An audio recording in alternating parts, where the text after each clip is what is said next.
from the Energy Boutique with your energy forecast for Wednesday, March 22nd. So the moon is going to be in Aries all day. Of course, we just had our new moon in Aries take place yesterday. So we're very much still in this fiery energy, still in this action, impulsive, restless type of energy.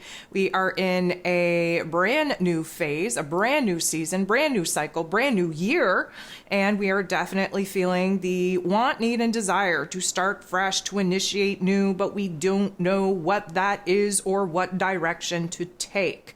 Of course, we're still very much in the new moon energy. So there is, this is the dark phase of the moon. There is no illumination in the night sky. The moon rules over our emotions, our unconscious self, our intuition. And therefore, if there is no light, we do not have a path to follow. We have to sit in the darkness, sit in the bunk until the moon decides to grace us with her slivered presence here over the next couple of days.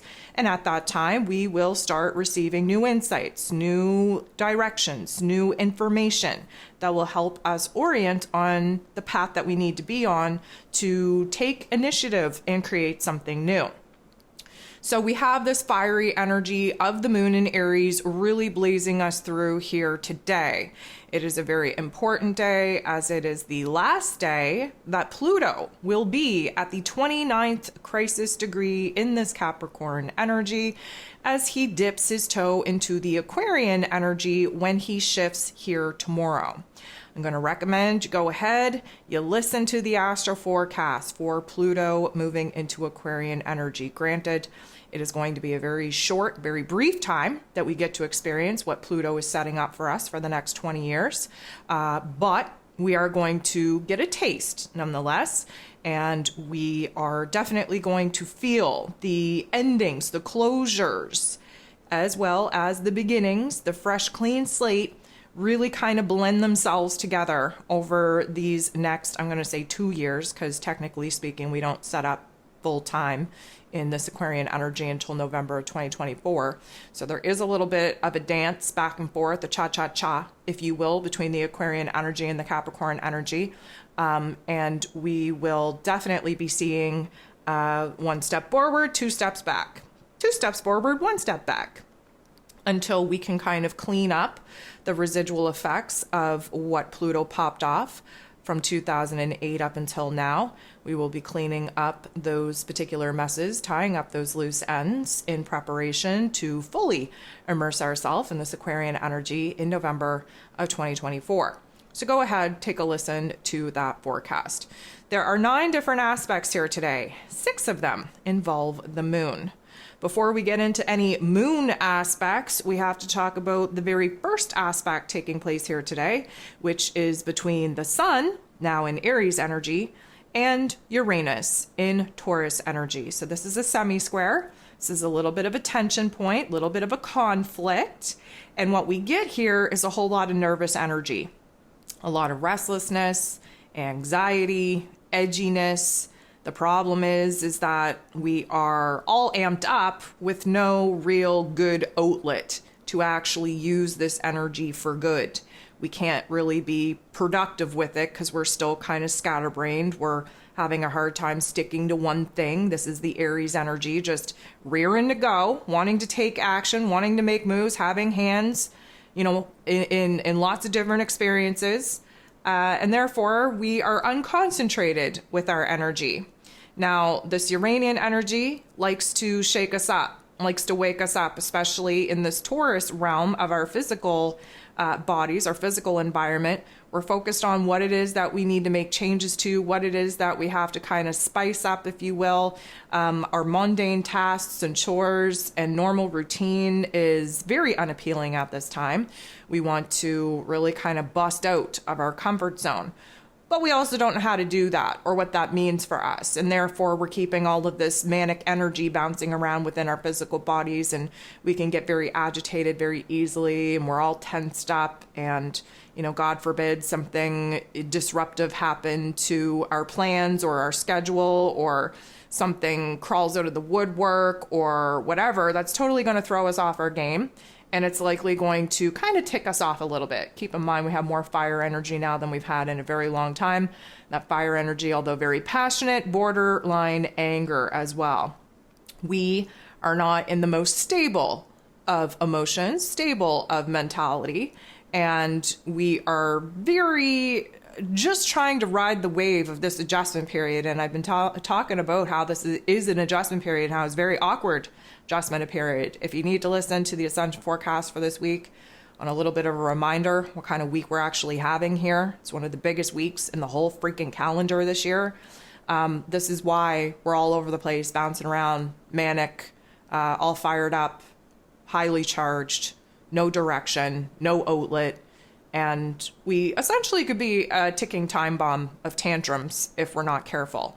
So, we want change, but we're also having no clue on what that actually means for us. It is better just to stick to the same old, even though it's boring and we don't want it anymore, without a clear path and a clear direction on how it is that we're going to channel some of this energy.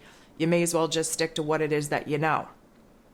The moon is going to go ahead and make a very positive interaction with Pluto, who, may I remind you, at the absolute edge of this Capricorn energy, okay? There is this level of anticipation that we can't quite put our finger on. This would be Pluto's energy.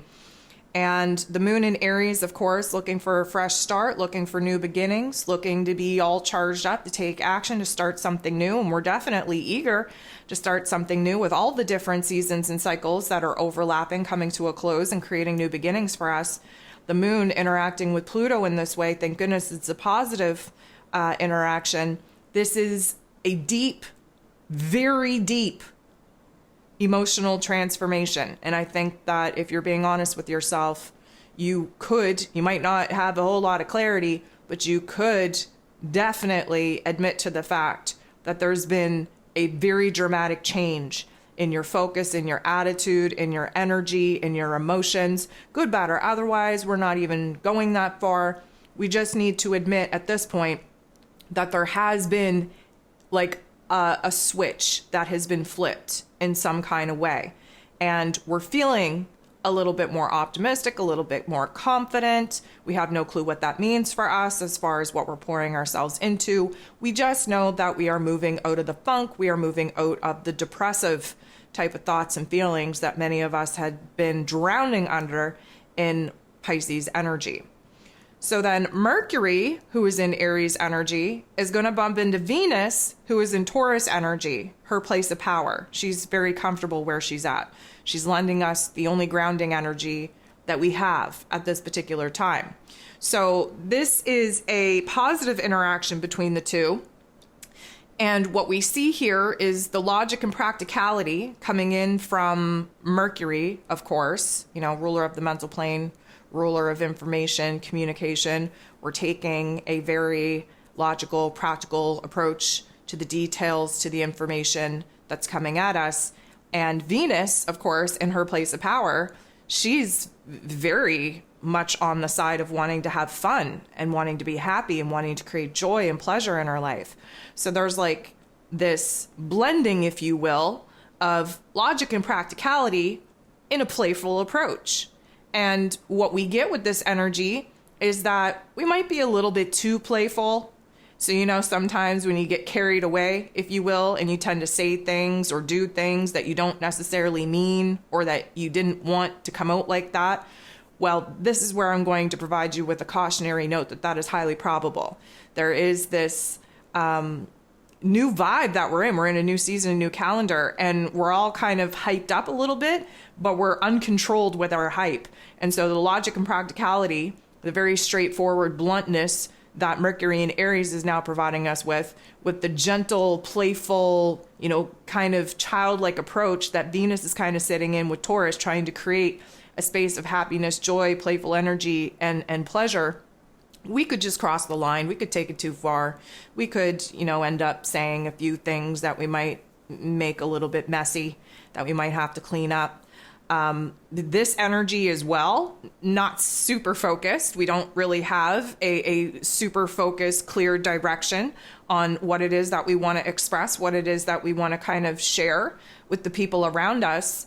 And so we're just kind of we're trying to go with the flow, but at the same time, we're taking it to the extreme. We could cross lines, we could hurt feelings, we could hurt our own feelings, really. With that Mercury and Aries energy, everything is very intense. There is no filter. We are a straight shooter. We are trying to kind of be playful, but in case you haven't noticed, playful is not one of the strongest suits that any of us have right now. We've been in some very serious times over the last couple of years of this great awakening, and many of us need to relearn how to be playful again. So this is a little bit of a cluster F in our personal interactions.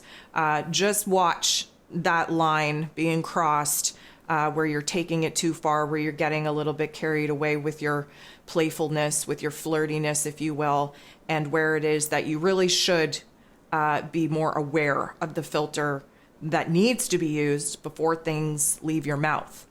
So the sun in Aries is going to bump into Saturn, the Lord of Karma, ruling over roles, responsibilities, systems, foundations, structures, of course, fresh in this Piscean energy.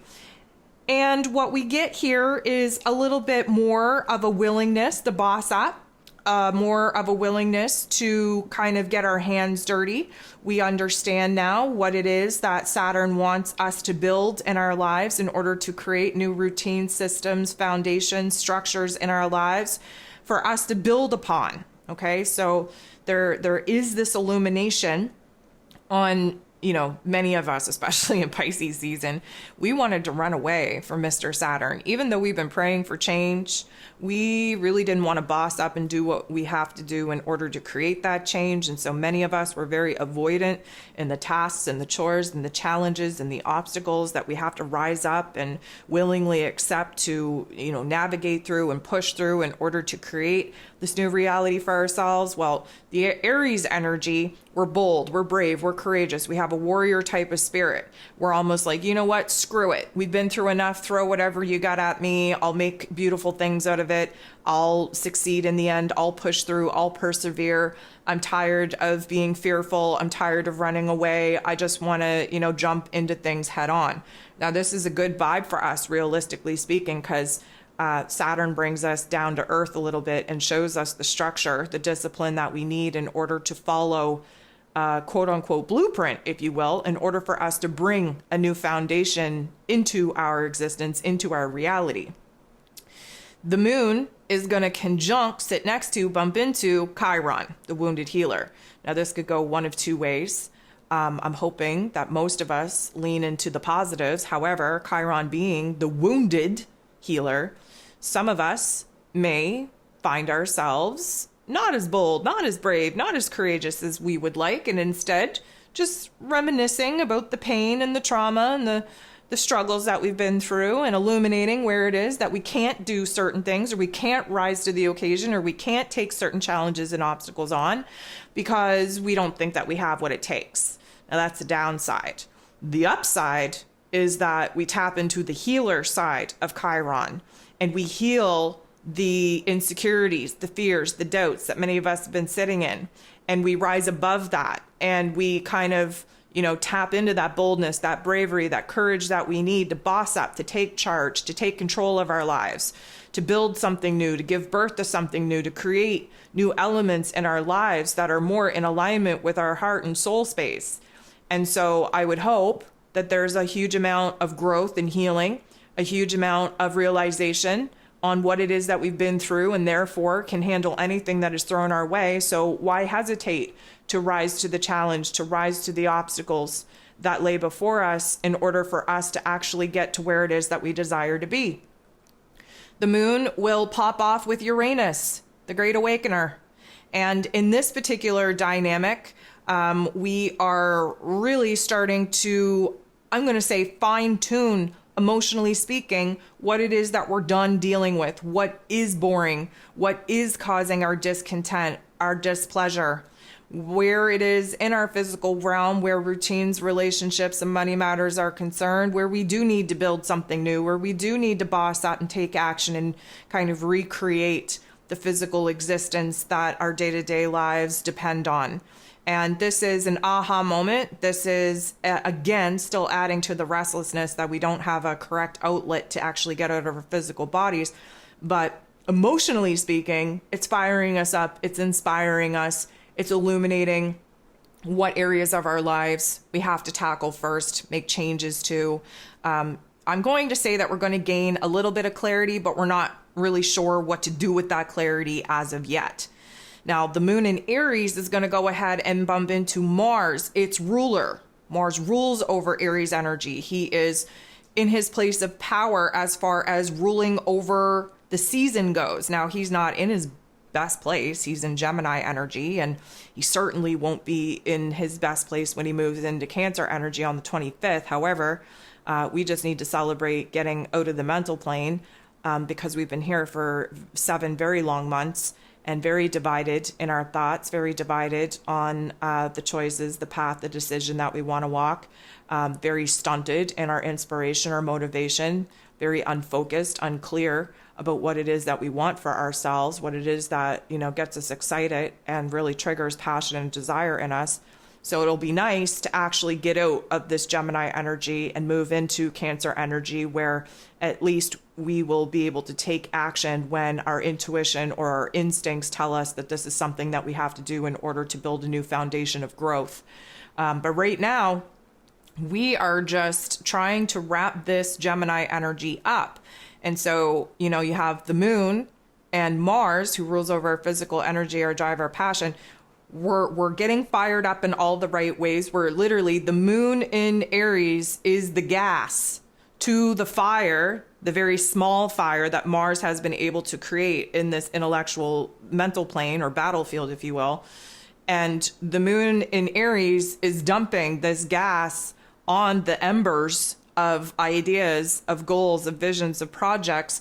And we're about to watch a big flame just kind of erupt out of this. And this is going to, of course, illuminate for us which ideas, which projects, which visions, which dreams, which directions need to die, need to burn up under this fuel, and which ones need to be so sparked with inspiration, passion, and desire that we know what it is that we have to set our sights on, what it is we have to take action on, what it is that we have to bring to life.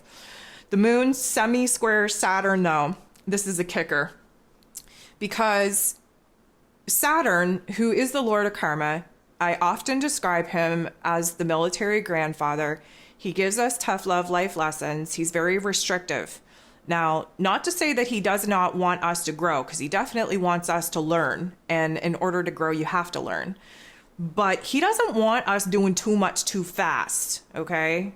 And so, we have all of this fast, chaotic fire energy being built up now because of the season that we're in.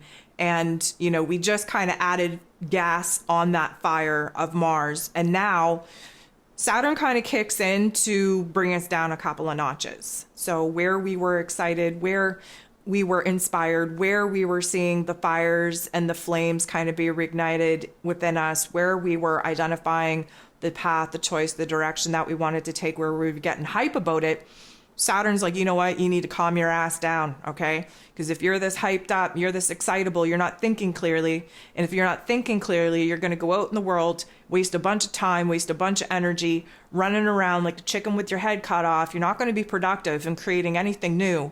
You're just going to talk a good game. You're going to be excitable. You're going to burn yourself out. Nothing's ever going to get done, right? Now, does that feel good? No, because we were hyped up. We really wanted to push ourselves, right? We were really starting to give ourselves a good pep talk and starting to feel good about this new chapter that we were going to initiate. And then, Father Time himself comes in and puts a smackdown on us for being too hyped up and too excited about it, and reminding us that we have to be smart, we have to be mature, we have to, do things correctly. We can't waste time. We can't waste energy. And although he may be right, it is a little bit of a Debbie Downer. Okay, let's just call it what it is. Now, the moon is going to go ahead in typical Aries fashion, come up, bump into, conjunct, team up with Jupiter, the planet of growth, expansion, beliefs, abundance, and blessings, who has been in this Aries energy. We almost didn't even realize that Jupiter was in this Aries energy because all of the other planetary aspects have been creating a blockage, if you will, pumping the brakes on Jupiter's ability to really grow and expand at the rate in Aries energy that he would like, which is pretty much the snap of the fingers. He's been stunted out in being able to create opportunities for us and, put ourselves out there in ways. And as I've been speaking about, the more and more we get in this Aries energy, the more and more we are going to see the acceleration of growth, change, and transformation take place, because Jupiter is essentially free to take action and make the moves that he's been blocked in making for all of this time, all of these months. And we're going to see a very fast, accelerated timeline take place. That is Jupiter. But the moon conjunct with Jupiter right now, we don't care about what Mr. Grandfather, Saturn, time, karma, grandfather, military, Debbie Downer, Mr. Negative Nancy just had to say for us. We just, nodded our heads until he went on his very shuffled, slow time way, moved away from us. Jupiter swoops in. He's all about the hype. He is like, you know what? Don't listen to that old man. He don't know what he's talking about. Growth is good. Let's go out there. Let's take action. Let's make moves. Who cares about the consequences? We'll deal with the consequences later. He just gave us a lesson that we can handle anything that life throws at us, because we have to reflect back and see where it is that we've come from. So why is he trying to slow us down, especially when we have ourselves fired up and passionate and excited and ready to go? Like, Jupiter is here to be extra. Okay. He turns the volume all the way up. He is all about being a hype girl, the best cheerleader we could ever have. He is optimistic. He is confident. He's instilling that in us. He's basically like, he's basically pumping us up in all of the ways that we were pumping ourselves up with the earlier aspect with Mars, getting all fired up before Mr. Saturn came in and kind of talked us down and kind of made us a little bit sad about our excitement. Well, Jupiter's here and he's saying, screw this old man, okay? Screw that old man. Let Mr. Saturn go about his way. Let him, go off and do his little realm of existence and make himself feel good about himself for speaking fear into our dreams. And so Jupiter is here for it. And he's here to amplify and magnify the positive qualities, the boldness, the bravery, the courage that we're tapping into, the inspiration, the excitement, the motivation, the determination that we're having. He is here for it. Caution, okay? Caution. Doesn't mean Mr. Saturn is wrong. We can burn ourselves out. We can go out in the world and run around with our head chopped off. We can make a lot of mistakes. We can take action that we're going to have to really deal with some messy consequences about. Nothing that Saturn advised us is not true. Those things are likely going to happen. It's just we don't enjoy being talked down to, and we don't enjoy having the wind knocked out of our sails. And so, we had to put on a nice front, like a reasonable, mind space in front of Saturn. Saturn pieced out. Jupiter's here saying, you know what, screw that old man. I'm here to hype you up. You need to have all the optimism, all the confidence that you could possibly have, because you're about to go out in the world and you're about to do some pretty huge and important things.